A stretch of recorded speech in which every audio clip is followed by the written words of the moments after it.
हेमन्ते प्रथमे मासे नन्दव्रजकुमारिकाः चेरुः हविष्यं भुञ्जानाः कात्यायन्यर्चनव्रतं कात्यायनि महामाये महायोगिन्यधीश्वरी நந்தகோபசுதந்தேவி பதிம்மே குருதே நமஹ. திருவாய்ப்பாடிலுண்டான பஞ்சலட்சங்குடி பெண்களும் ஸ்ரீ கிருஷ்ணானுபவத்தை அடைவதற்காக மார்கழி மாதம் முழுவதும் நோன்பு நோற்றார்கள். அன்று அவர்கள் செய்ததை ஆண்டாள் ஸ்ரீவில்லிபுத்தூரில் இருந்து கொண்டே அனுகாரம் பண்ணுகிறாள்.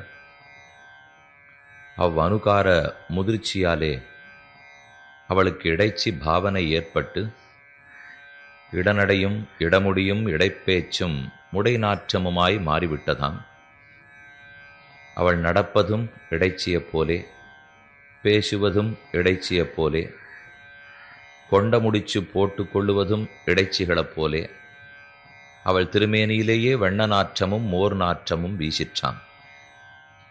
அப்படி ஒரு தன்மை பாவத்தோடே கண்ணனை அனுபவித்து அந்த பாவனா பிரகர்ஷத்தால் உள்ளுக்குள்ளிருந்த கிருஷ்ண பக்தியே வெளியே வாய் வழியாக சங்கத்தமிழ் மாலை 30 திருப்பாவையாக பிறந்தது. அத்திருப்பாவையில் 6வது பாசுரம் தொடங்கி 15வது பாசுரம் ஈராக 10 பெண்களை பாகவதோத்தமிகள் ஸ்தானத்திலே வைத்து எழுப்புகிறாள் ஆண்டாள். அதில் இன்றைய பாசுரம் திருப்பாவையில் 12வது பாசுரம். பாகவதர்களை திருப்பள்ளி எழுச்சி பாடும் கிரமத்திலே 7வது பாசுரம். கனைத்திளங் கற்றெரும கண்ணுக்கிறங்கி நினைத்து முலவழியே நின்னு பால் சோர நனைத்தில்லம் சேராக்கும் நற்செல்வன் தங்காய் பனித்தலை வீட நின் வாசற்கடபற்றி சினத்தினால் தென்னிலங்கை கோமானைச் செத்த மனத்துக்கினியானைப் பாடவும் நீ வாய்திரவாய் இனித்தான் எழுந்திராய் ஈதென்ன பேருறக்கம் அனைத்தில்லத்தாறு மறிந்து ஏலோர் எம்பாவாய் என்று ஒரு பெண்ணை நற்செல்வன் தங்காய்னு சொல்லி எழுப்புகிற பாசுரம். நேற்றைக்கு கோவலர்தம் பொற்கொடியேன்னு சொல்லி எழுப்பினாள். இன்றைய பாசுரம் நற்செல்வன் தங்காய்னு சொல்லி எழுப்புகிறாள். நேற்றைய பாசுரத்தில் எத்தனை பசுமாடுகள் இருந்தாலும் முன்வைத்த காலை பின்வைக்காமல் தைரியமா அனைத்து பசுக்களையும் கறந்து விடுகிறான். தன் தர்மத்தை விடாமல் செய்கிறான் ஒருத்தன். அவனைச் சொல்லி கொண்டாடினது நேற்றைய பாசுரம். ஆனால் இன்றைய பாசுரத்திலே கறக்க வேண்டிய மாடுகளை கறக்காமல் விட்டு விட்டான். அவன் கறக்காத விட்டுட்டதினாலே பால் தரையிலே பீச்சுகிறது. அது கன்றுக்குட்டியினுடைய வாய் வழியேவும் போகாமல் கறக்கும் இடையனுடைய கை வழியேயும் போகாமல், ஆனால் தன்னுடைய மடி கடுப்பாலே மாடுகள் அத்தை தரையிலேயே பெய்து விடுகின்றன. அதனால் அந்த ஊர் முழுக்க பால் வெள்ளமாக ஓடுகிறது. நாம் நடந்து ஒரு பெண் வீட்டுக்கா போய் எழுப்பிக்கொண்டு கிருஷ்ணனுடைய திருமாளிகைக்கு செல்வோம்னால் அந்த வரிசையில தான் இந்த பெண்ணோட வீட்டு வாசலுக்கு வந்திருக்கார். இவருடைய தமையன்தான் கறக்காமல் விட்டிருக்கிறான். முக்கியமாக இவ வீட்டு வாசல் தான் பாலால் சேராகி இருக்கிறது. அதனால் நிரண்டு கூப்பிடலாம்னா கால் வழுக்கிறது. கீழே பால் வெள்ளமானபடியால் கால் வழுக்குகிறது. மேலே பனிவெள்ளம், மார்கழி மாதம் விடியற்கார்த்தால வேளை பனிவெள்ளம். மேலேயோ பனிவெள்ளம், கீழேயோ பால் வெள்ளம், நடுவிலேயோ மால் வெள்ளம். பகவானை பற்றி அனுபவிக்கிறதுக்கு தானே இத்தனையுமே. அப்ப திருமாலுடைய கல்யாண குணங்களாகிற வெள்ளம் நடுவிலே 3 இடங்களிலேயும் வெள்ளம் பாய்கிறபடியால் நிற்க மாட்டாமல் கால் தள்ளாடி இவள் வீட்டு வாசப்படியை பிடித்து கொண்டே இப்பாசுரம் பாடுகிறார்கள். கனைத்திளங்கற்றெரும கண்ணுக்கிறங்கி நினைத்து முலவழியே நின்னு பால் சோர நனைத்து இல்லம் சேராக்கும் நற்செல்வன். அது வரைக்கும் இந்த பெண்ணோட உறவுக்காரரை பற்றின கொண்டாடின பாசுரம். கனைத்து இளங்கற்றெரும கண்ணுக்கிறங்கி தன்னுடைய எருமை கன்றுக்குட்டியின் வாய்க்கு பாலை கொடுக்க முடியாமல் கனைக்கிறது. ஒரு தாயாருக்கு குழந்தைக்கு பாலோட்ட முடியலன்னா தன்னுடைய மார்பு கடுக்காதா? அதை போல இந்த மாட்டுக்கும் கடுத்து அதனால் கனைக்கிறது, வரட்கிறது, குமுறுகிறது. கனைத்து இளங்கற்றெரும கன்றுக்கு இறங்கி தன்னுடைய கன்றுக்காக இறங்கி நினைத்து அதுக்கு பாலை கொடுக்க முடியலேங்கிறத நினச்சி முலை வழியே நின்று பால் சோர தன்னுடைய காம்பின் வழியே பால்களெல்லாம் சோர்ந்து போச்சு. நின்று பால் சோர நனைத்து இல்லம் சேராக்கம் இந்த பெண் வீட்டு வாசல் முழுக்க சேரா போச்சு. நற்செல்வன், ஆனால் நல்ல கோவலன். பண்ண வேண்டிய காரியத்தை பண்ணாத விட்டுட்டாரோ இல்லையோ, அதனால நல்ல கோவலன்னு கொண்டாடுகிறாள். நனைத்தில்லம் சேராக்கும் நற்செல்வன் தங்காய். நேற்றைக்கு செய்தவனையும் கொண்டாடினாள், இன்னைக்கு செய்யாதவனையும் கொண்டாடுகிறாள். நற்செல்வன் தங்காய் பனித்தழை வீட நின் வாசற்கடபற்றி. சரி, கீழே தான் சரியா காலை வைக்க முடியலையே, மேலையான நன்னா வெயில் காயறதோன்னா பனி தலை விழ, தலையில் பனி வீழ்கிறது, அப்ப மேல் பக்கத்திலே பனி வெள்ளம். நின் வாசல் கடபற்றி, அதனால கீழியும் காலை வைக்க முடியாமல் மேலையும் பனி கொட்ட நிற்க மாட்டாமல் உன் வீட்டு வாசப்படி கதவை பற்றி. நின் வாசற் கடபற்றி சினத்தினால் தென்னிலங்கை கோமானை செத்த. என் வீட்டு வாசல்படி எதற்காக பிடித்து கொண்டிருக்கிறீர்கள் என்று உள்ளிருக்கிறவா கேட்கிறா. சினத்தினால், கோபத்தாலே. தென்னிலங்கை கோமானை செற்ற. தென்னிலங்க கோமான் ராவணேஸ்வரன், அவனை செற்ற, அவனை கொன்றொழித்த. மனத்துக்கினியான், ராமன்னு சொன்னா அனைவருடைய மனத்தையும் அபகரிக்கிறான் அல்லவா. மனத்துக்கு இனியானான் எம்பெருமான். மனத்துக்கினியானை பாடவும் நீ வாய் திறவாய். ராமனை பாடணும்னு வந்திருக்குமே, நீ வாய் திறக்காம இருக்கலாமா? நாங்கள் என்ன கண்ணனை பாடணும்னா வந்தோம்? இல்லையே, ராமனை பாடணுங்கிறதுக்காகத்தானே வந்திருக்கோம். நம்ம மனத்துக்கெல்லாம் கஷ்டத்தை கொடுக்குற கண்ணனை பாட வரலே, மனத்துக்கு இனியவனா இருக்கிற ராமனை பாட வந்திருக்கோம். மனத்துக்கு இனியானை பாடவும் நீ வாய் திறவாய். அவனை பாடணும்னு நாங்கள் வந்த பிற்பாடும் நீ வாய் திறக்காமல் இருக்கக்கூடாது. இனித்தான் எழுந்திராய், இனிமேலாவது எழுந்திருந்து வர வேண்டாமா? ஈதென்ன பேருரக்கம். நேத்திக்கு பாட்டிலையாவது கும்பகர்ணன் தோத்த ஒத்தியை பற்றி சொன்னேன், இது அதை விட பெரிய தூக்கமாக இருக்கும் போல் இருக்கே. ஈதென்ன பேருரக்கம் அனைத்தில்லத்தாரும் அறிந்து ஏலோர் எம்பாவாய். கொஞ்சம் விட்டால் இனி எல்லா வீட்டுக்காரர்களும் எழுந்துடுவா போல் இருக்கு. அதற்குள்ளேயாவது நீ எழுந்திருந்து வா. அனைத்தில்லத்தாரும் அறிந்து ஏலோர் எம்பாவாய். இவள் இன்னும் தூங்கிட்டு இருக்காருங்கிறது ஊருக்கு தெரியறதுக்குள்ள வா. ஊர்க்காரா எல்லாரும் எழுந்திருக்கிறதுக்குள்ள நீ எழுந்துக்கோ, எப்படியும் கொள்ளலாம். அனைத்தில்லத்தாரும் அறிந்து ஏலோர் எம்பாவாய்னு கூப்பிடுவது இன்றைய பாசுரம். 12வது பாசுரம். செய்யாமல் விட்டவன பிறகு பார்ப்போம், செய்தவன முதலில் பார்ப்போம். கற்றுக்கரவை கணங்கள் பலகரந்து செற்றார் திரடிய சென்னு செரு செய்யும். குற்றம் ஒன்னில்லாத கோவலர்தம் பொற்கொடியே புத்தரவல்குல் புனமையிலே போதராய். சுற்றத்து தோழிமார் எல்லாரும் வந்து நின் முற்றம் புகுந்து முகில்வண்ணன் பேர்பாட. சிற்றாதே பேசாதே செல்வப் பெண்டாட்டி நீ எத்துக்குறங்கும் பொருள். முகில்வண்ணன் பேர் பாடுவதற்காக உன் முற்றத்திலே வந்து சேர்ந்திருக்கிறோம். நேற்றே விண்ணப்பித்தே, இந்த முற்றம் உயர்ந்த முற்றம். அது எதுன்னு ஞாபகம் இருந்தா இன்னைக்கு சொல்றேன்னு சொல்லியிருந்தேன், முதல்ல சொல்றேன், அப்புறம் மறந்து போவதற்குள்ளாக. இந்த வீட்டு பெண்ணோட முற்றத்துக்கு ஏற்றம். இங்குதான் சிற்றில் இழைத்து விளையாடுவர்கள் பெண்கள். அதுக்குன்னு பாசுரங்களே உண்டு. சிற்றிலோடு எங்கள் சிந்தையும் சிதைக்க கடவையோ கோவிந்தா என்ன ஆண்டாள் பாசுரத்தில் தெரிவிக்கிறாள். பெண்கள் எல்லாம் இடைப்பெண்கள் சின்னதாக மணல் வீடு கட்டி விளையாடுவர்கள். கண்ணனுக்கு ஒரு எண்ணம், தன்னை தவிர மற்ற ஏத பிரார்த்தித்தாலும் அதை பிரயோஜனாந்தரம்னு ஒதுக்கி விடுவர். சம்பிரதாயத்தில் 2 சொற்கள் உண்டு, உபாயம் பிராப்பியம். உபாயாந்தரம் பிராப்பியாந்தரம். இதுக்கு 2, அதுக்கு 2. பகவானே உபாயம், அப்போ அவர் உபாயம். நேற்றுக்கு உபாயம்னா என்ன, சரணாகத்தின்னா என்ன, பிரபத்தின்னா என்னன்னு பார்த்துருக்கோம். எது மோட்சத்துக்கு பலத்துக்கு அருகில் அழைத்து செல்லுகிறதோ அது உபாயம், வழியா இருக்கிறது தான் உபாயம். பகவான் உபாயமா இருக்கார். அப்போ உபாயாந்தரம் கர்மயோகம், ஞான யோகம், பக்தி யோகம், இதெல்லாம் உபாயாந்தரம்.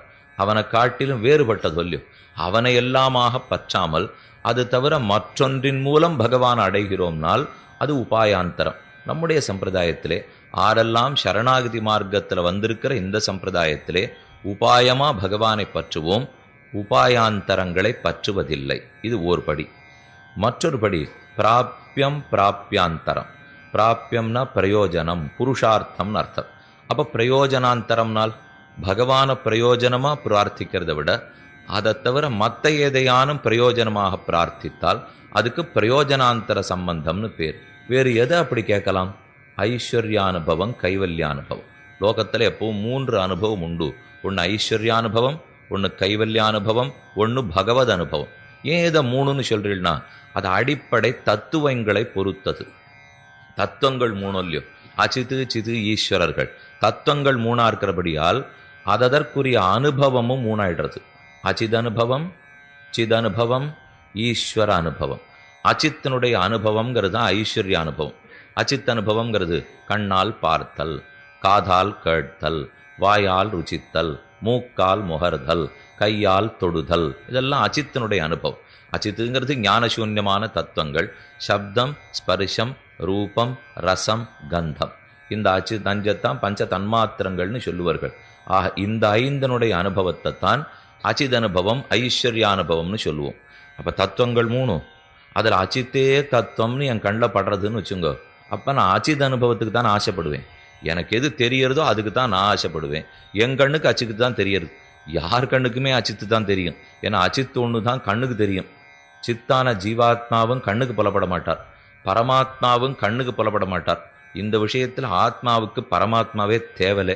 என்ன கோவிலானும் கட்டி விக்கிரக ரூபத்திலேயானவர் இருக்கார். ஆத்மாவுக்கெல்லாம் கோவில்லாம் கட்டலை பாருங்க. அதனால் அந்த ரூபத்தில் கூட அவரை நம்ம பார்க்கவே முடியாது. இவர் வைகுண்டத்தில் இருக்கார், க்ஷீராப்தியில் சயனிச்சுருக்கார், ராமகிருஷ்ணனா பிறக்கிறார், திவ்வதேசங்கள் தோறும் சேவை சாதிக்கிறார். இதை போல் ஒன்றுமே ஆத்மாவுக்கு இல்லை.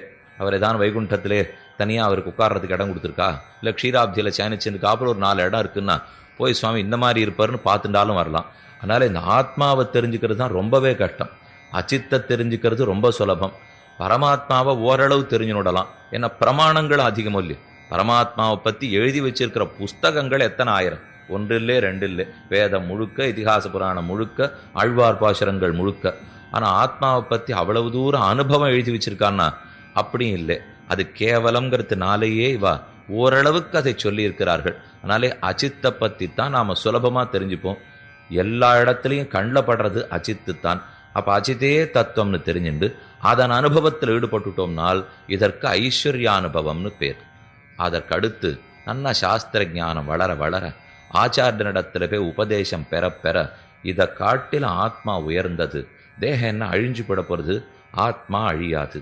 இது கண்ணுக்கு நேர எல்லா வேற்றுமைக்கும் காரணமாக இருக்குது. ஆத்மானாலே வேற்றுமைக்கே காரணம் இல்லை. அப்படி இருக்கிறச்சே ஆத்மானுபவம் தான் சிறந்ததாக இருக்கணும். இதெல்லாம் அச்சித் அனுபவம், அனித்திய அனுபவம், அல்ப அனுபவம். நமக்கே புரியறது சொல்லி ஒரு அச்சித்து கண்கிறோம், கேட்கிறோம், முகர்கிறோம்னு எது பண்ணாலும் அது கொஞ்ச நேரத்துக்கு நன்னா இருக்கும். அளவுக்கு மிஞ்சினால் அமுதமும் விஷம்தானே. எதுவாக இருந்தாலும் சாப்பிட்டுட்டே இருந்தா. இப்போ திருமாலிருஞ்சொலமலையில் ஆண்டாள் சமர்ப்பித்த அக்காடு அடிச்சில் அற்புதம் இன்னைக்கு நடக்கிறது. ஆண்டுதோறும் பல தடவை திருமாலிருஞ்சோலமலை அழகர் சமர்ப்பிச்சுக்கிறார். சுவாமி அழகர் சமர்ப்பிச்சுண்டது, ஆண்டாள் சமர்ப்பிக்க ஆசைப்பட்டது, ராமானுஜரே போய் சமர்ப்பிச்சுட்டு வந்தது. அதனால் இனிமே அடியேன் எப்பவும் அதை சாப்பிட்டுட்டே இருக்கிறதா இருக்கேன் 24 மணி நேரமும் அப்படின்னு சொன்னா ரொம்ப நன்னாத்தான் இருக்கும். எவ்வளவு நன்னா இருக்கும் கொஞ்ச நேரம் கழிச்சு தெரியும். ஆனால் அது எத்தனையோ வியாதியில் கொண்டு போய் நம்மளை மூட்டுடும் இல்லையோ. அச்சித் அனுபவம் இனிக்கிறாப்பில் இருக்குமே தவிர உண்மையான இனிப்பல்ல. நித்தியமா இருக்காப்பில் இருக்குமே தவிர அது நித்தியமான அனுபவம் அல்ல. அதனால ஐஸ்வர்யானுபவங்கிறது தாழ்ந்தது. அதை விட ஆத்மானுபவம் வசந்தது தானே. ஏன்னா ஆத்மா நித்தியம். யார் ஒருத்தன் தன் ஆத்மாவை தானே அனுபவிக்க வேணும்னு ஆசைப்படுகிறானோ அவனுக்கும் சம்சாரம் பிடிக்கிறது இல்லை. இந்த லோகத்தில் இருக்கிற பிறப்பு இறப்பு அவனுக்கு பிடிக்காது. கண்ணன் கீதையில தெரிவிக்கிறார், ஜராமரண மோக்ஷாய, மூப்பிலிருந்தும் மரணத்திலிருந்தும் விடுபடுவதற்காக என்ன உபாசிக்கிறான். அப்ப பகவானை உபாசித்து கையேந்திரும். என்ன வேணும்னு அவர் கேட்கிறார். ஐஸ்வர்யம் வேணும்னு சில பேர் கேட்டுடுவா, வாய்ண்டு கிளம்பி வந்துடுவார்கள். அடுத்த சில பேர் கைவல்யம் வேணும்னு கேட்பவர்கள், அதையும் பகவான் தான் கொடுக்கிறார். கைவல்லத்தை பெத்துண்டு புறப்பட்டு போடுவா. இன்னும் சில பேர் நகர மாட்டார்கள். என்ன ஏதோ கேட்கறதுக்காக வந்தீரே, பக்தி பண்ணீரே, என்ன வேணும்னு பகவான் கேட்கிறார். ஒன்றும் வேண்டாம். பின்ன எதற்காக பக்தி பண்ணுறீர்? பண்ணுறதுக்காக பண்ணேன். எதையும் பிரார்த்தித்து உன்னிடத்துல பக்தி பண்ணலையே, பின்ன என்னதான் வேணும்? உன்னோட சேர்ந்திருத்தல் வேணும். என்ன அவன் பிரார்த்திச்சுறானோ இல்லையோ, இது பகவத் அனுபவம். இந்த அனுபவத்துக்கு ஏன் புத்தி போகிறது? அச்சித்தை புரிஞ்சுண்டு இது தாழ்ந்ததுன்னு தள்ளிவிட்டு, ஆகையால் ஐஸ்வர்யானுபவத்தை தள்ளிவிட்டு, சித்தை புரிஞ்சுண்டு கைவல்யத்துக்கு ஆசைப்பட்டு, ஆனால் அதுவும் பரமாத்மாவோட ஒப்பிட்டு பார்க்கறச்சே ஒன்றும் இல்லைன்னா அப்படிங்கிறதுக்காக சித அனுபவத்தையும் தள்ளிவிட்டு மேற்கொண்டு பரமாத்மா அனுபவத்துக்கு வருகிறான். எழுவார் விடைகொள்வார் ஈந்துழாயான வழுவா வகனனைந்து வைகல் தொழுவார்னு ஆழ்வாருடைய ஆச்சரியமான பாசுரம் திருவேங்கடமலையை பற்றி தெரிவிக்கிறார். ஐஸ்வர்யத்தை கேட்குறவெல்லாம் பெருமாள்கிட்ட வந்து கையேந்துவனும். இதெல்லாம் கொடுக்கறது திருவேங்கடமுடையான் தான். மற்ற பெருமாள்லாம் கொடுக்குறாரோ எவ்வளவோ கொடுக்குறாரு, எல்லாருமே கொடுப்பாதான். ஆனால் என்னமோ தெரியல, லோகம் முழுக்க நம்புறது அவரைத்தான். அது யாரும் அனாலோசித விசேஷ அசேஷ லோகசரண்யனாய், அது வானரமாக இருக்கட்டும், வேடர்களாக இருக்கட்டும், கானகமாக இருக்கட்டும், அது பணக்காரனோ படித்தவனோ ஏழையோ இந்த மதமோ அந்த மதமோ யாரும் அந்த பெருமாள் முன்னாடி போய் நிற்கிறார்கள்னால் ஏதோ கொடுக்க போகிறார், ஓஹோ நமக்கு கிடைக்கும்னு பிரார்த்திக்கிற மொழியோ. அவர் போய் ஐஸ்வர்யத்தை கேட்டுட்டு வாய்ண்டு புறப்பட்டு போயிடுறான். சொல்லிக்கவே இல்லைன்னு விட்டார் ஆழ்வார். வாய்ண்டவன் போயிட்டு வரேன்னு சொல்லிட்டு போகலாம் மொழியோ. எழுவார் உடனே போயிட்டான். விடை கொள்வார் அடுத்த அதிகாரி கொஞ்சம் தேவலே, கைவல்யத்தை வாய்ண்டு அடியன் போயிட்டு வரேன், சுவாமி விட கொடுக்குறதா நியமனமா அப்படின்னு கண்டு கிளம்பி போட்டான். அவனும் கெட்டக நிற்கலை. மூணாவது அதிகாரி தான் பகவல்லாபார்த்தி. பகவான் அடையணுங்கிற ஆசையோட வந்தான். போய் நின்று திருவேங்கடமுடையான ஆசிரியித்தான். பக்தி பண்ணினாயே என்ன வேணும்னு பெருமாள் கேட்டா. ஒன்றும் வேண்டாம், பக்தி பண்றதுக்காக பண்ணே, நீ வேணும் என்ன நேரம் அவனை கை காட்டினோன்னே பகு திருப்தி பகவானுக்கு. ஓ நீதான் அனன்ய பிரயோஜனன். அவனுக்கு பேர் வச்சுட்டார் பெருமாள். வேறு பிரயோஜனத்தை விரும்பாமல் என்னையே பிரயோஜனமாக கொண்டான். அனன்ய பிரயோஜனன்னு பேர். மற்ற 2 பேர் பிரயோஜனாந்தரப்பரர்கள். வேறு பிரயோஜனத்தை எதிர்பார்த்து போனால் தாழ்ந்தது, பகவானையே பிரயோஜனமாக கொண்டால் உயர்ந்தது. அப்ப 3 அனுபவம் பார்த்துட்டோமா? அச்சித்து தெரிஞ்சுட்டோம், ஐஸ்வர்ய அனுபவம். சித்த தெரிஞ்சுட்டோம், கைவல்ய அனுபவம். பகவானை தெரிஞ்சுட்டோம், பகவத் பிராப்தி, ஈஸ்வரனுடைய அனுபவம். இவ்வனுபவங்கள் நமக்கு கிட்டுகின்றன. இதற்காக நாம் என்ன செய்ய வேணும்? அத்தான் பாசுரத்தில் தெரிவிக்கிறாள். கற்றுக்கரவை கணங்கள் பலகறந்து செற்றார் திரரடிய சென்னு செரு செய்யும் குற்றமொன்னில்லாத கோவலர்தம் பொற்கொடியே புற்றரவல்கொல் புனமையிலே போதராய் சுற்றத்து தோழிமார் எல்லாரும் வந்து நின் முற்றம் புகுந்து முகில்வண்ணன் பேர்பாட சித்தாதே பேசாதே செல்வப் பெண்டாட்டி. அப்ப பகவானை தவிர மற்றொரு அனுபவத்தை நம்ம பிரார்த்திக்கவே கூடாது இல்லையோ. அது பிரார்த்தித்து பெரிய குற்றமா போச்சு சீதைக்கு. மயைவ துஷ்கிருதங்கிஞ்சித்து மகதஸ்தின சம்சயா என்ன ஹனுமானிடத்திலையும் சரி, தனக்குத்தானேவும் சீத்தை சொல்லி சொல்லி வருத்தப்பட்டுக்கிறார். நான் செய்த பெரிய பாப்பம் ஏதோ ஒன்று இருக்கு, சின்ன பாப்பம் ஏதோ ஒன்று இருக்கு. 2 பாவத்தை நான் பண்ணியிருக்கேன், அதுக்கு தான் 2 தரம் தண்டனை அனுப்பிச்சுட்டேன். ஒரு தரம் அசோகவனத்தில் பிரித்து விட்டுட்டார், ஒரு தரம் வால்மீகி ஆசிரமத்தில் பிரித்து விட்டுட்டார். எந்த 2 பாபத்துக்கு? சீதைக்கு பாப்பமா? பாபத்தனையும் போக்கக்கூடிய ஆழ்வார் பாசுரத்தில் தெரிவிக்கிறார். பூமேல் இருப்பாள் வினை தீர்க்கும் நம் வினைகளத்தனையும் ஸ்ரீதேவி நாச்சியார் தீர்த்து விடுகிறாள். அவளுக்கும் வினையானா ஒரு நாடகத்தை போலே யாருக்கும் அந்த வினை தட்டும் நமக்கு புரிய வைக்கிறதுக்காக செஞ்சிருக்காள் பிராட்டி. அவளுக்குன்னு வினைகள் கிடையாது.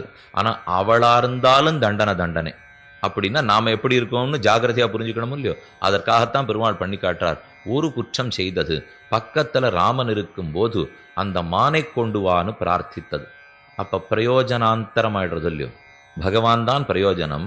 அவன் அனுபவிக்கிறத விட்டுட்டு மான கொண்டான்னு கேட்டா பெருமாள் பார்த்தார். அம்மான் பக்கத்துல இருக்கேன், இவ என்ன அம்மானை கேட்கிறாள் என்று நினைத்து மாற்றி இதுக்கு தான் முதல் தண்டனை. இது தேவையில்லை, சின்ன தண்டனை தான். 10 மாசம் மட்டும்தான் அசோகவனிகையிலே பிரிந்தாள். ஆனா ஆழ்வார்களுக்கு இந்த குற்றம் கூட கிடையாது. சீதைக்காவது இந்த குற்றம் வந்த சொல்லியோ.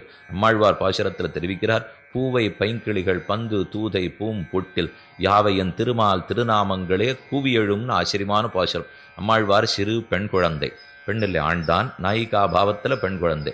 அவர் கையில் கிளி பொம்மை வச்சுருக்கார், சொப்பு சாமான் வச்சுருக்கார், தளி பண்ணுற சொப்பு வச்சுருக்கார், பந்து வச்சுருக்கார், புட்டில் வச்சுருக்கார். இதெல்லாத்தையும் வச்சுன்னு விளையாடின்னு இருக்கார். பூவை பைங்கிளிகள் பந்து தூதை பூம் புட்டில் யாவையும் திருமால் திருநாமங்களே கூவி எழும். அது அத்தனைக்கும் பேர் வச்சிருக்காராம். பந்துக்கு கேசவன்னு பேர், கிளிக்கு மாதவன்னு பேர், புட்டிலுக்கு கோவிந்தன்னு பேர். இப்படி ஒரு சொப்பு சாமானுக்கு ஒரு பேர் வச்சு அதை கூப்பிட்டு தான் எடுப்பார். பந்து எடுக்க மாட்டார், ஹே கேசவான்னு கூப்பிடுறார். கிளியை கூப்பிட மாட்டார், ஹே மாதவான்னு கூப்பிடுறார். அப்ப கேசவ மாதவ சப்தங்களை கொண்டே கூப்பிடுறாருனால் இது வியாக்கியானத்துல முதல்ல நம்மள சொல்லிட்டு நன்னத்தான் இருக்கு. ஏன்னா லோக குழந்தைகளுக்கு இது ஒத்து வராது. எல்லாம் பந்து கிளி பூம்பூட்டில தான் சொல்லுவோம். ஆனா ஆழ்வார் கேசவ நாராயண மாதவன் வச்சிருக்காரே அப்படின்னு முதல் வியாக்கியானம் பண்ணிட்டு ஜாகிரதைப்படுத்தினுட்டார். இல்லை இந்த அர்த்தம் சொன்னதே தப்புன்னுட்டார். ஏன் தவறென்னால் இந்த அர்த்தம் சொல்லணும்னா அப்ப ஆழ்வார் பந்து வச்சிருந்தார்னு ஒத்துக்கணும் இல்லையோ, கிளி வச்சுருந்தார்னு ஒத்துக்கணும் இல்லையோ, தூத வச்சுருந்தார்னு ஒத்துக்கணும் இல்லையோ. வச்சிருந்தா தானே கேசவ நாராயண மாதவங்கிற பேர் வைக்க முடியும். வச்சுருந்தாலே பிரயோஜனாந்தரம் இல்லையா? பகவான் அனுபவிக்கிறத விட்டுட்டு என்ன சொப்பு சாமான், பகவான் அனுபவிக்கிறத விட்டுட்டு என்ன கிளி. அப்ப மற்றொரு இடத்துல சீதைக்கும் புத்தி போயிட்டு, மற்றொரு இடத்துல ஆழ்வாருக்கும் புத்தி போயிற்று. ஆகையால் அது செல்வதே குற்றம் என்று நினைத்து நம்மள வியாக்கியானத்தை மாற்றிட்டார். உலகத்து குழந்தைகளுக்கெல்லாம் பந்த வச்சென்று விளையாடு ஒரு சந்தோஷம் வரும் இல்லையோ, உலகத்து குழந்தைகளுக்கெல்லாம் கிளிய வச்சுன்னு விளையாடி ஒரு சந்தோஷம் வரும் இல்லையோ. அந்த சந்தோஷம் நம்மாழ்வாருக்கு திருமால் திருநாமங்களை சொல்றதுலயே வந்துடுறதான். அந்த தனியா சொப்பு சாமான அவர் வச்சுக்கவே வேண்டாம். அவர் கேசவான்னு சொல்றார், கிளிய வச்சுன்னு விளையாடின திருப்தி வந்துடுறது. மாதவான்னு சொல்றார், சொப்ப வச்சுன்னு விளையாடின திருப்தி வந்துடுறது. கோவிந்தான்னு சொல்றார், தூதையை வச்சுன்னு விளையாடின திருப்தி வந்துடுறது. அப்ப பிரயோஜனாந்தரமே இல்லை பாருங்க. கேசவ நாமமே பிரயோஜனம். திருமால் திருநாமங்களே கூவியழும்னு சாதித்தார். அதனாலதான் பராங்குஷ நாயகிக்கும் பரகால நாயகிக்கும் சம்பிரதாயத்தில் அவ்வளவு ஏற்றம். எந்த வாசகத்தை சொன்னா கூட மொத்த பேரும் உள்ள வர மாட்டான். ஏன்னா எதை சொன்ன, இப்போ பாரத தேசம்னா கூட பக்கத்து தேசத்தில் இருக்காரு, அவர் ஒத்துக்க மாட்டார். எதை நாடு உலகம்னு சொன்னா கூட, இப்போ நமக்கு தெரிஞ்ச உலகத்தை விட ஸ்வேத தீபம், ஜம்பு தீபம், பிளக்ஷ தீபம், குஷத்வீபம், ஷால்மலி தீபம், ஏதோ தீபம் இருக்கு. சரி, சப்தத்வீபம் பூமின்னு சொன்னா புவஹா சுவஹா மகா ஜனஹா தபஹா சத்தியம் இருக்கு. சரி, அண்டகட்டாகம்னு சொன்னா எத்தனையோ அண்டகட்டாகம் இருக்கு. இத்தனை அண்டகட்டாகம் லீலா விபூத்தின்னு சொன்னா நித்திய விபூதி இருக்கு. நித்திய விபூதியில் முக்தர் இருக்கார், நித்தியர் இருக்கார். போறோம், இது நமக்கு ஒன்றும் வாச்சகமே கிடைக்காது போல் இருக்கு. இவா இத்தனை பேரையும் சேர்த்து சொல்றதுக்கு ஒரே ஒரு வார்த்தை வேணும். அந்த ஒரு வார்த்தையில சொன்னா அவன் ஒத்தனா இருக்கணும். ஆனா உள்ளுக்குள்ள நிறைய வேறுபாடுகள் இருக்கிறது. ஏதெனில் பகவத் சேஷபூதன் ஜீவாத்மானுட்ட ஒரே வார்த்தை தான். பகவானுக்கு அடிமை அப்படின்னுட்ட சேத்தனா சேத்தனங்கள் அனைத்தும் அதுக்குள்ள வந்துடுற சொல்லு. ஏன்னா இதுக்கு வெளியில இருக்கிறதுக்கு வேற எந்த பொருளுமே கிடையாது. பகவானுக்கு அடிமையாகத்தான் அனைத்தும் இருக்கும். மாம் மதியஞ்ச நிகிலம் சேத்தனா சேதனாத்மகம் என்று ஞாச தசகத்திலே வேதாந்த தேசிகன் தெரிவிக்கிறார். மாம் என்னையும், மதியம் என் உடமையையும், என்னையும் என் உடமையும் உன் சக்கரப்பொறி ஒத்திக்கொண்டு நின்னருளே புரிந்திருந்தேன் இனியன் திருக்குறிப்பேன் ஆழ்வாருடைய பாசுரம். மாம் மதியஞ்ச நிகிலம் சேதனா சேதனாத்மகம். நான் என்னுடைய உடமகள் இதித்தனி உன்னுடையது, நானும் உன்னுடையவன், என் உடமையும் உன்னுடையது. அப்ப பகவானுக்கு சேஷம்னா அனைத்தையும் ஒன்றுன்னு சொல்லலாமா? ஆனா உள்ளுக்குள்ள பல பேர்னு சொல்லலாமா? அப்ப ஆத்மாக்கள் ஒன்றா, ஆத்மாக்கள் பலரா? இது ஒரு முக்கியமான அர்த்தம். விசிஷ்டாத்வைத சித்தாந்தத்தினுடைய பிரதானமான பிரதிதந்திரார்த்தம். அந்த அர்த்தத்தை தான் இப்பாசுரத்தில் கற்று கரவை கணங்கள் பலகரந்து செற்றாறு திரடிய சென்னு செரு செய்யும் கோவலன் என்று பலது ஒன்றுன்னு ஆண்டாள் தெரிவிக்கிறாள் இல்லையோ. பிரம்மம் ஒண்ணுதான். ஆனா இத்தனை பேர் ஆத்மாக்கள் இருக்காளே, இவர்கள்லாம் ஒருத்தரா பலரா? அத்வைதம் என்ன சொல்றதுன்னு சொல்றேன், விசிஷ்டாத்வைதம் என்ன சொல்றதுன்னு தெரிவிக்கிறேன். இங்க நிறைய பேர் அத்வைதிகள் இருக்கீர்கள், விசிஷ்டாத்வைதிகள் இருக்கீர்கள். ரெண்டும் என்ன சொல்றதுன்னு நான் சொல்றேன். இப்போ அவ்வளவு அதை முதல்ல தெரிஞ்சுப்போம். ஏன்னா நேற்றுக்கு ஒரு விஷயம் சொன்னேன், இது இந்த பட்சம் ஒரு மாதிரி இருக்கு, அந்த பட்சம் ஒரு மாதிரி இருக்குன்னு. என்ன ஆபத்துன்னா ரெண்டு பட்சமே ரெண்டு பேருக்குமே தெரியறதில்லை. ஆனால் சண்டை மட்டும் போன்றிருப்போம். இந்த பட்சம் என்ன சொல்லித்துன்னு புஸ்தகத்தில் என்ன இருக்குன்னு கேட்டால் தெரியாது. ஏதோ உடல் ரீதியாக இருக்கிற வேறுபாடுகளவானா தெரிஞ்சுட்டு போய் கருத்து எங்கே வேறுபடுறதுங்கிறது தெரிஞ்சிக்கவே மாட்டா. அந்த கருத்து வேறுபடுறது தெரிஞ்சுட்டோம்னா சண்டைக்கு போகவே மாட்டோம். ஏன்னா அதில் ஒன்றுமே விஷயம் இல்லைன்னு நமக்கு தெரிஞ்சு போடும். இப்போ இவர் இப்படி சொல்கிறார், இப்படி சொல்கிறார் போல் இருக்கு, இப்படி பார்த்தா இது சரியா இருக்குது, இப்படி பார்த்தா இது சரியா இருக்குது. சரி, நாம் எதில் பிறந்திருக்குமோ அதை அவலம்பித்து பகவான் அடைஞ்சிருமே என்ன முடிச்சுக்கிடுவோம். அப்படி இல்லாமல் அந்த விஷயமே தெரிஞ்சுக்கலன்னா அதில் என்னமோ இருக்கு போல் இருக்குது, என்னமோ இருக்கு போல் இருக்குன்னே சண்டை போட்டுருப்போம். கடைசியில் உள்ளுக்குள்ளே பொட்டியை திறந்தா ஒன்றுமே இல்லைங்கிறப்பல ஆகிடும். அதனால் அது எது இருக்குங்கிறது தெரிஞ்சுப்போம். அத்வைத்தம் என்ன சொல்கிறதுங்கிறதையும் சொல்கிறேன், விசிஷ்டாத்வைத்தம் என்ன சொல்கிறதுங்கிறதையும் சொல்கிறேன். இங்கே பாசுர வியாக்கியானத்திலே விசிஷ்டாத்வைத்தம் எப்படி எடுக்கப்பட்டுள்ளதுங்கிறதையும் தெரிவிக்கிறேன். அது அவரவர்கள் அவசியம் தெரிஞ்சுக்க வேண்டிய விஷயம்தான். நித்யோ நித்யானாம் சேதன சேதனானாம். ஆத்மாக்கள் அனைவரா, ஆத்மாக்கள் ஒன்றா, பலரா ஒன்றா? இதுக்கு பேதம் சித்தாந்தமா அபேதம் சித்தாந்தமாங்கிறத முதல்ல புரிஞ்சுக்கணும். பேதஸ்ருதி பல பல வேத வாக்கியங்கள், அபேதஸ்ருதி பல பல வேத வாக்கியங்கள், கடகஸ்ருதி பல வேத வாக்கியங்கள். பேதம் அபேதம் கடகம் இன்னும் வேத வாக்கியங்களை முதல்ல பிரிச்சுடுவோம். என்ன சொல்றதுன்னா, சில வாக்கியங்கள் எல்லாம் எல்லாம் ஒன்று அப்படின்னு சொல்லும். சில வாக்கியங்கள் இல்லை இல்லை மூணு இருக்கு அப்படின்னு சொல்லும். எதெல்லாம் மூணா பிரித்து சொல்றதோ அதெல்லாம் பேதஸ்ருத்தின்னு பேர். எதெல்லாம் ஒன்றுன்னு சொல்லுதோ அதுக்கெல்லாம் அபேத ஸ்ருதின்னு பேர். ரெண்டாவதே இல்லை, ரெண்டாவது இருக்குன்னு பார்க்கறவன் மோட்சம் போகிறதே இல்லை இப்படின்னு ஒரு வாக்கியம் சொல்லும். மூணு இருக்கு, ரெண்டாவது இல்லை இல்லை மூணு இருக்கு, இந்த மூணையும் ஒருத்தனவன் தெரிந்து கொள்ளுகிறானோ அவன்தான் மோட்சம் போகிறான் அப்படின்னு மற்றொரு வாக்கியம் சொல்லும். பேதம்னா பிரிவு, வேறுபாடோ இல்லையோ, வேறுபாட்டை பற்றி சொல்றதெல்லாம் பேத ஸ்ருதி. அபேதம்னா ஐக்கியம், வேறுபாடற்ற தன்மை. ஐக்கியத்தை சொல்றதெல்லாம் அபேத ஸ்ருதி, வேறுபாட்டை சொல்றதெல்லாம் பேத ஸ்ருதி. ரெண்டுக்குமே ஸ்ருதி வாக்கியம் உண்டு. ஏதுன்னு ஒன்று ரெண்டு மட்டும் புரிஞ்சுக்கிறதா தெரிவிக்கிறேன். சதேவ சோம்ய இதம் அக்ர ஆசீத் ஏகமேவ அத்விதீயம், இது ஒரு வாக்கியம், மகா வாக்கியம்னு இதுக்கு பேர். ஐததாத்மம் இதம் சர்வம் தத் சத்தியம் ச ஆத்மா தத்துவமசி ஸ்வேதகேதோ, தத்துவமசி தத்துவமசி தத்துவமசி தத்துவமசி அப்படின்னு உத்தாலகருங்கிற தாப்பனார் ஸ்வேதகேதுங்கிற பிள்ளைய பார்த்து சொல்றார். இப்போ இன்னொரு அடுத்த 15-20 நிமிஷம் நீ கொஞ்சம் ஜாகிரதையாக தான் கேட்க வேண்டும். இது வரைக்கும் 1 மணி நாள் முகில் வண்ணான் முற்றத்தை நன்னா கேட்டு நுட்டீள். இனி இது மேற்கொண்டு அந்த முற்றத்தில் இருக்கிற ஆழ்ந்த கருத்தை, முற்றத்துக்கு கீழே பார்க்கணுமோ இல்லையோ, இப்போ முற்றத்துக்கு மேலே என்னன்னு பார்த்துட்டோம், முற்றத்துக்கு கீழே என்ன இருக்குன்னு பார்ப்போம். ஆக தத்துவம் 3 தத்துவம் 1, ஒன்றே தத்துவம்னுட்டா பிரம்மமே சத்தியம். அத்வைத மதம் என்ன சொல்லுகிறது என்னால், பிரம்ம சத்தியம் ஜெகன் மித்யா ஜீவோ பிரம்மைவ நாபரஹா இது வேதாந்த டிண்டிமஹா. பிரம்மமே சத்தியம். ஆத்மா பரமாத்மா வேறுபாடு கிடையாது. ஆத்மாக்களுக்குள்ள வேறுபாடும் கிடையாது. ஒன்றே தான் ஆத்மா. அவ்வாத்மா எப்படி இருக்கும்? ஆத்மாவுக்கு ஞானம் இல்லை, ஆத்மாவே ஞானமாக இருக்கும். அப்ப தத்துவம் ஒன்றே தான். ரெண்டாவது தத்துவமே கிடையாது. தத்துவம்னா உண்மை பொருள். உண்மை பொருள் ஜெகத்துல ஒண்ணுதான், ரெண்டாவதே உண்மை பொருள் இல்லை.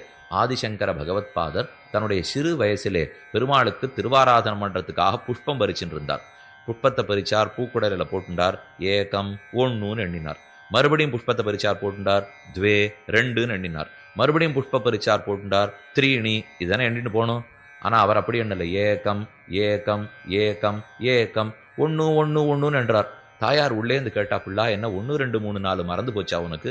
ஏன் 1 1ன்னு என்றேன்னு கேட்குறாவு. பதில் சொல்றா சங்கரர், எனக்கு 1 தவிர 2வது கண்ணில் பட்டாலன்றோ நான் 2 எண்ணுவேன். என் கண்ணில் படலை, அதனால தான் 1 1 நின்று இருக்கேன்னா. அப்ப பிரம்ம சத்தியம், பிரம்மம் ஒன்றே சத்தியம். ஜகத் மித்யா. இப்ப நாம் இது இத்தனையும் பார்க்குறோமே, இதெல்லாம் காணல் நீரை போலே பொய். ஜகத்து மித்யா ஜீவோ பிரம்மைவ நாபரஹா. ஜீவாத்மாவும் பரமாத்மாவும் ஒன்று, ந அபரஹா. ரெண்டும் வேறு வேறுபட்டது கிடையாது. ஜீவோ பிரம்மைவ நாபரஹா இது வேதாந்த டிண்டிமஹா என்னுதான் வேதாந்த வாக்கியங்கள் கோஷிக்கின்றன. என்ன ஆதிசங்கர பகவத்பாதர் அத்வைத மதத்தை தெரிவித்தார். அத்வைத்தம் துவே 2ன்னு சொல்லுகிற மொழியும். துவைத்தம் 2உடையது, அத்வைத்தம் 2வது இல்லாதது. அப்ப பிரம்மத்துக்கு 2வது கிடையாது. 2வது கிடையாதுங்கிறதே என்ன 2வது இல்லை? இப்போ நான் உட்காண்டிருக்கேன், இங்கே இவர் உட்காண்டிருக்கார், இவர் உட்காண்டிருக்கார், 2வது தான் இருக்கேன்னு சொன்னா சுவாமி அழகா 3 விதமான பேதத்தை தெரிவிக்கிறார். ஒன்றுத்துக்கு சஜாத்திய பேதம்னு பேர், மற்றொன்றுக்கு விஜாத்திய பேதம்னு பேர், இன்னொன்றுத்துக்கு ஸ்வகத பேதம்னு பேர். பிரம்மத்துக்கு திரிவித பேதங்களும் கிடையாது. பேதம் இல்லேன்னு சொல்றது அத்வைத்தம், பேதம் இருக்குன்னு சொல்றதுதான் பேதவாதம், விசிஷ்டாத்வைத்தம். ஏன் பேதமே இல்லேன்னு அவர் சொல்றாருன்னா, பிரம்மத்துக்கு பேதம்னா என்னென்ன மாதிரி வரலாம்? ஒரு 3 திஷ்டாந்தம் சொல்றேன். ஒரு மரம் இங்க இருக்கு, ஒரு மரம் அங்க இருக்கு. மரத்துக்கு மரம் 2 மரம், ஆனா தென்னை மரம் வாழை மரம். அதே மரம் ஆனா வேற மரம் தானே, ஒரே மரம் தான், மரத்துக்கு மரம் வேறுபட்டு இருந்தா சஜாத்திய பேதம். அதே ஜாதிக்குள்ள வேறு மரம் சஜாத்திய பேதம். இன்னொன்னு விஜாத்திய பேதம். ஒரு மரம் ஒரு மலை 2 வெவ்வேறு தானே, அப்ப ஜாதியும் வேறி போச்சு சொல்லு. அப்ப ஜாதி வேற, பேதம் இருக்கு, விஜாத்திய பேதம். ஒரே ஜாதி ஆனாலும் வெவ்வேறு மரம், அது சஜாத்திய பேதம். ஸ்வகத பேதம், மரத்தையே எடுத்துங்கோ, மரத்திலேயே கிளை இருக்கு, இலை இருக்கு, பூ இருக்கு, காய் இருக்கு இல்லையோ. அப்ப மரத்துக்குள்ளேயே தானே அதெல்லாம் இருக்கு. ஆனா மரமே இலையா, மரமே பூயா, மரமே காயா? காய் வேற, பழம் வேற, புஷ்பம் வேற, இலை வேற, கிளை வேற, மரம் வேற. ஆனா மரத்துக்குள்ளதானே அனைத்தும் இருக்கு. அதனால ஸ்வகத பேதம், தன்னிடத்திலேயே இருக்கக்கூடிய பேதம், தானே தன்னிடத்திலிருந்து பல விதத்துல வேறுபடுறது. அப்ப ஸ்வகத பேதம், விஜாத்திய பேதம், சஜாத்திய பேதம் என்னும் 3 பேதம் லோகத்திலே காணப்படுகிறது. இந்த 3 பேதமும் பிரம்மத்துக்குண்டா என்பதுதான் கேள்வி. இப்போ பிரம்மத்துக்கு சஜாத்திய பேதம்னா என்ன அர்த்தம்?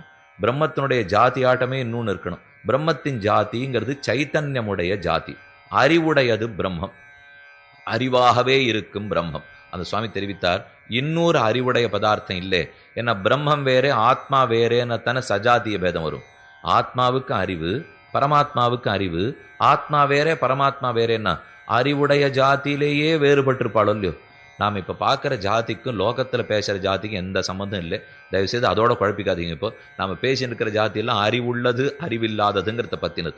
அப்போ பிரம்மத்துக்கும் அறிவு, ஜீவாத்மாவுக்கும் அறிவுன்னா அதே அறிவுடைய ஜாத்தியில் 2 வெவ்வேறு தத்துவம் இருக்கும். அது போல கிடையாது. பிரம்மத்தை தவிர்ந்த ஆத்மாவே கிடையாது. அதனால சஜாத்திய பேதம் இல்லை. அடுத்தது விஜாத்திய பேதம். ஞானமுடையது பிரம்மம், ஞானமற்றது அச்சித்து. நம்ம கண்ணால பார்க்குற ஞானசூன்யமான இத்தனை தத்துவங்கள் இருக்கும் இல்லையா, மண்டபம், அது மண்ணு மட்டை, அது இது எத்தனையோ, நம்ம சரீரம், பிரகிருதி, இது இத்தனைக்கும் அறிவு கிடையாது. அதெல்லாம் அச்சித் தத்துவம், பிரகிருதி காரியமான அச்சித்து. இந்த அச்சித் தத்துவங்களுக்கெல்லாம் ஞானம் கிடையாது. பிரம்மத்துக்கு ஞானம் உண்டு. அப்ப பிரம்மத்தை தவிர அச்சித்துன்னு ஒன்று இருந்தால் விஜாத்திய பேதம் வரும் இல்லையோ. இதுக்கு ஞானம் இருக்கு, இதுக்கு ஞானம் இல்லை, வேறுபட்டு இருக்கிறது. ஆனா பிரம்மத்தை தவிர அச்சித்துன்னே ஒன்று கிடையாது. ஆகையால் விஜாத்திய பேதமும் இல்லை. 2வது பேதம் இல்லைன்னார். 3வது பேதம் சொன்னார், பிரம்மத்துக்கே திருமேனி இல்லை, பிரம்மத்துக்கே குணங்கள் இல்லை அப்படின்னா ஸ்வகத பேதம் இல்லையோ. எப்படி மரத்துக்குள்ளேயே இலையோ, மரத்துக்குள்ளேயே பூவோ, மரத்துக்குள்ளேயே காயோ, அதை போல பிரம்மத்துக்கு திருமேனி. இப்போ உள்ள பேர் ராமரை சேவிக்கிறோம், ராமனுடைய திருமேனி அழகா இருக்கு, பிரம்மத்தினுடைய திருமேனி தானே ராமனின் திருமேனி.